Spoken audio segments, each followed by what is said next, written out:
Dear student, আজকে class 10 এর কোষে দেখি 5.3 এর পেজ নাম্বার 98 10 এর 2 নম্বর অঙ্কটা করা হবে। ওটা অঙ্কটা টুকা হলো, ঠিক আছে। 10 এর 1 নম্বর এবং 2 নম্বর দুটো অঙ্ক কি আছে 2026 এর জন্য খুব ইম্পর্টেন্ট আছে। দেখো অঙ্কগুলো খুব সোজা আছে, একটু বুঝলে করা যায় অঙ্কগুলো। দেখো এখানে বলছে x স্কয়ার ইজ টু কত by plus cz, is to মানে হচ্ছে কি ডিভাইডেড। তাহলে এখানে আমি লিখবো কি বলো তো, লিখলাম x স্কয়ার y ডিভাইডেড, ওকে।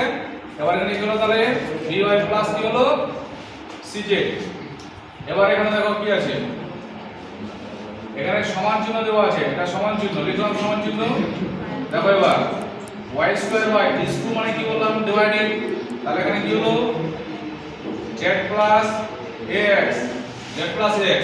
দেখো সমান চিহ্ন আছে, এখানে কি আছে z স্কয়ার, এইটা cz হবে দেখো, তাহলে ডিভাইড মানে এখানে ইজ টু মানে কি হলো ডিভাইডেড, তাহলে ax প্লাস কি হলো তাহলে by সমান কত আছে a1 আছে, ওকে। এবার দেখো এই তিনটা রাশি সমান কত হলো 1, ওকে। নেক্সট তাহলে কি হচ্ছে x স্কয়ার সমান by প্লাস cz তে 1 কে গুণ করো, তাহলে কি হলো by প্লাস cz। আবার দেখো এখানে কি আছে y স্কয়ার সমান, তাহলে কি হলো cz প্লাস কত হলো ax। আবার এখানে দেখো z স্কয়ার সমান কত, তাহলে হলো ax প্লাস by। বিষয়টা বুঝতে পারছিস তো? এখানে x স্কয়ার তে by প্লাস cz এটা দিয়ে আমি 1 কে গুণ করব, কারণ এই তিনটা রাশি সমান কত 1 আছে, তাহলে x স্কয়ার y স্কয়ার আর z স্কয়ার এর মান আমি পেয়ে গেলাম। এবার দেখো এটা কি করতে হয়, এবার লিখবো কি LHS লিখবো, ঠিক আছে।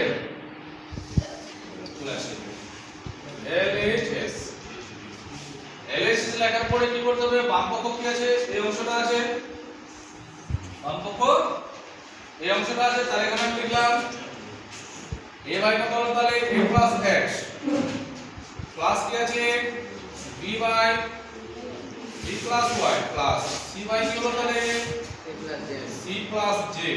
এবার সমান 1, এটা লিখতে হবে না, 1 টাকে বের করে দেখাতে হবে। এখন দেখো এই জায়গাতে দেখো কি আছে বলো তো, x আছে না, x স্কয়ার মান আছে। এবার এখানে আমার শুধুমাত্র কি আছে x আছে, তাহলে আমি লব আর হরকে আমি তাহলে কত দিয়ে গুণ করব, x দিয়ে, এখানে x দিয়ে গুণ করব, এখানে x দিয়ে গুণ করব।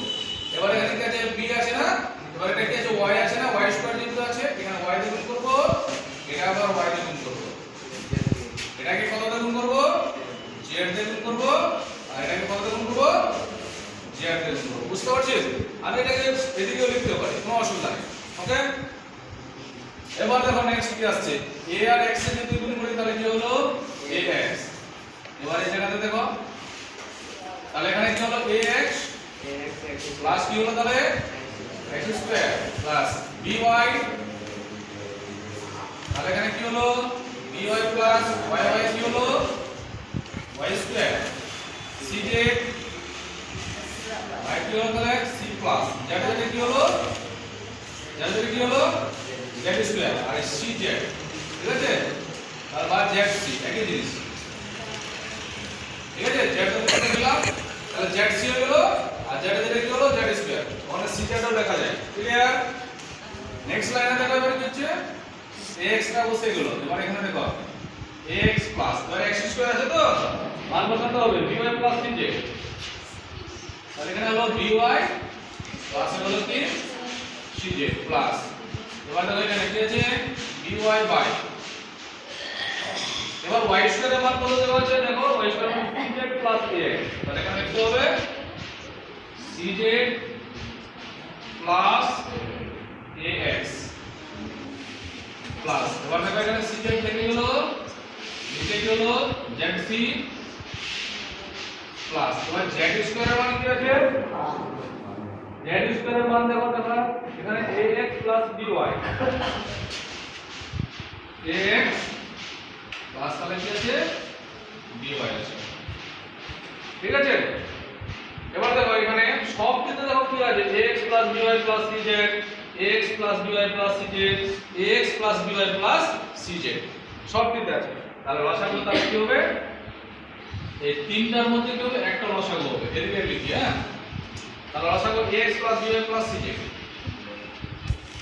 x plus by plus cz এই হয়ে গেল কি লসাগু ঠিক আছে এবার কি করব এই যেটা লব এটা হলো হর দিয়ে লসাগুকে ভাগ করব তাহলে কত হবে তাহলে একবার যাবে কতবার যাবে একবার 1 দিয়ে x কে যদি আমি গুণ করি তাহলে x পাবো প্লাস এখানে কি তাহলে পাবো এখানেও 1 পাবো 1 দিয়ে যদি by কে গুণ করি তাহলে by পাবো প্লাস এবার এখানে কি আছে ঠিক আছে zc বা ax প্লাস by দিয়ে হর দিয়ে যদি ভাগ করা হয় তাহলে 1 পাবো 1 দিয়ে cz কে গুণ করব তাহলে কত পাবো cz পাবো তাহলে এখানে লিখে দেব কি cz বুঝতে পেরেছিস এবার দেখো উপর নিচে কি হলো সমান হয়ে গেল তাহলে আমি এটাকে কেটে দেব তাহলে এখানে কত পাবো 1 তাহলে 1 টা রাইট হ্যান্ড সাইড তাই এখানে লেখা যাবে LHS সমান RHS ব্র্যাকেট মধ্যে হয়ে যাবে PROED গ্রুপ প্রমাণিত বুঝতে পারছেন সবাই তো Yes, sir. আর এক নম্বর আর দুই নম্বর দুটোই অঙ্ক কিন্তু একই নিয়মের মধ্যে পড়ছে